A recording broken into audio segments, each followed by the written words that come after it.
الحمد لله رب العالمين والصلاة والسلام على رسول الله صلى الله عليه وسلم ዛሬ በጣም ከገረመኝ ነገር ልንገራችሁ። ይህ ማህበረሰብ ከተላለሁ ብሎ የሚያስበው ቁርአንና ሐዲስን ነው።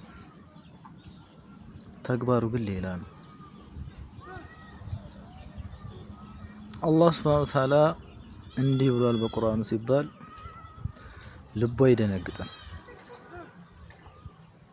ረሱል ሰለም በእርሳቸው እንዲህ ተብሏል ሲባል የማህበረሰብ ልቡ አይደነግጥም። እከሌ ሼህ እከሌ ዑለማ ወይም እከሌ ሰለፍ ብለህ ካልጠቀስት በስተቀር ማለት ነው። ምክንያቱም ማህበረሰቡ ተቀርጾ ያደገው ቁርአንን መረዳት እንደማችል ተደርጎ ነው። አላህ ሱብሓነሁ ወተዓላ ደግሞ በቁርአኑ ገር አደረግነው፣ ለሰዎች ገር አደረገን አወረድነው በአረበኛ ቋንቋ እያለ ማለት ነው። ሰዎች ግን አካብደውት ማህበረሰቡ እንዳይረዳ የሶስት ስላሴ ሚስጥር እንደሚባለው ነገር የሶስት ስላሴ ሚስጥር አይነት ሚስጥረ ስላሴ አይነት ነገር እንደሆነ ነገር አድርገው ማህበረሰቡ ቀረጹን ማለት ነው። ከዛስ አስታውሳለሁ ከዛሬ ስንት ዓመት በፊት ያለውን ነገር ታስታውሳላችሁ። አላህን ምንም የሚመስል ነገር የለም፣ አላህ በሁሉም ነገር ላይ ቻይ ነው ብለን ስንል በማን አረዳድ የሚሉ ሰዎች እንደነበሩ ይታወቃል። ግልጽ የሆነው ሙከም የሆነው የቁርአን አያት ማለት ለዚህ እንኳን የዑለማ አረዳድ ማን ተረዳው በዚህ ብሎ ማምጣት ማለት ይሄ ምንድነው? በጣም ርቅ የሆነ ጥመት ማለት ነው። ስለዚህ ቁርአንና ሐዲስ ነው የምንከተለው ውሸት ነው። በቃ ሰለፍ ነው የምንከተለው ቢባል ይሻላል። ሰለፍ ሲባል ደግሞ ይሄ እነዛ ምርጥ ትውልዶች ምናምን እነዛ ሷሃቦች የረሱል ሰለላሁ ባልደረቦች አይደለም፣ እነሱን እያልኩ አይደለም። ከነሱ በኋላ የመጡ እስቲል ምን የሚሉ መሰላችሁ? ሲህርን በሲህር መፍታት ይቻላል። ለምን ለዶረር ለችግር መፍታት ይቻላል የሚሉ አስተምሮ ያላቸውን ሰለፍ ተብዮች ማለት ነው። ልጨምርላችሁ ከተወሰኑ ቁርአኖችን አውሬ በልቷቸዋል ብለው የሚፈስሩ አላህ እንግዲህ ቁርአን እንደሚጠብቀው ቃል ገብቷል።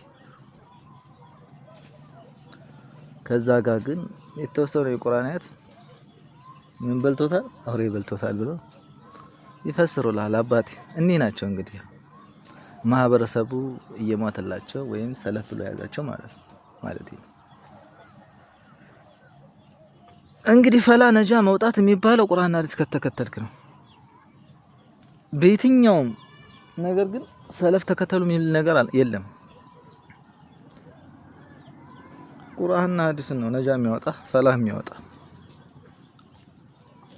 ደግሞ እኮ የሚገርመው ሰለፎች የኛ ንግግር ከቁርአን ከሐዲስ ተጋይቶ ካገኘው ግርግዳ ምቱበት እያሉ የኛ ሙጭጭ ብሎ ማያዝ ራሳቸው እኮ ተናግረዋል። ከቁርአን ከሐዲስ ተጋይቶ ያገኛችሁትን ነገር ጣሉት ብለዋል። ግን ተቀርጸንበት ያደግነው ነገር ሌላ ስለሆነ የነሱ ንግግር ወይም የነሱ ራዕይ ወይም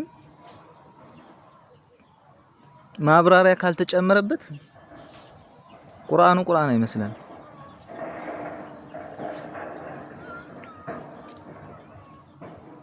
እስኪ አንድ መሪህ አለኝ ብሎ የሚያስብ ሰው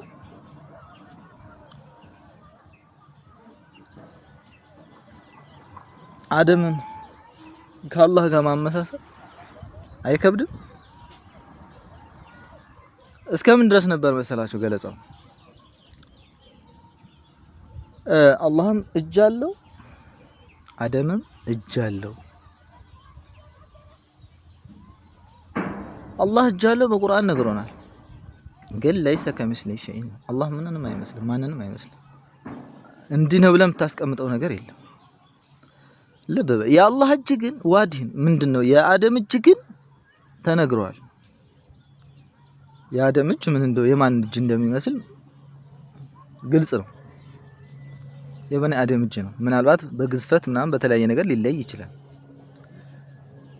ግን የበኒ አደም እጅ እንደሆነ የኔ እናንተ እጅ እንደሚመስል ምንም ጥርጥር የለውም። የአላህ እጅ ግን አላህ እጅ አለው ተብሏል። እጅ አለው እንቀበላለን። ምን አይነት ነው? እንዲህ ነው ብለን ሌላ ማብራሪያ ውስጥ መግባት ይህ ከባድ ነገር ነው፣ ኩፍር ነው። አስታውሳለሁ እኔ አንዳንድ ወንድሞች እንደዚህ አይነት ጥያቄ ሲበዛ ምን ይሉ ነበረ? አላህም እጅ አለው አደምም እጅ አለው በሚል ሰዎችን ለማስተኛት የሚደረግ ጥረት ነበረ። ማን ሐዲሱን ሐዲስ ብሎ ለመቀበል። እንግዲህ አላህ Subhanahu Wa Ta'ala እኔን ምንም ነገር የሚመስል ነገር የለም እያለ ማለት አላህ አምሳያ ቢጤ የለውም እያለ አንድ ነው፣ አይወልድም አይወለድም። ለሱ አምሳያ ቢጤ የለውም፣ አምሳያ ቢጤ የለውም ተብለህ ይሄን መርህ ይዘህ ከዛ አደምም እጅ አለው አላህም እጅ አለው ብለህ ለማመሳሰል መሞከረ። ከዛ ለይሰ ከሚስሊሂ ሸይእ እንዴት ብሎ ይመጣል? እንዴትስ ይሆናል? አይመጣም። እንዴት ሊሆን ይችላል?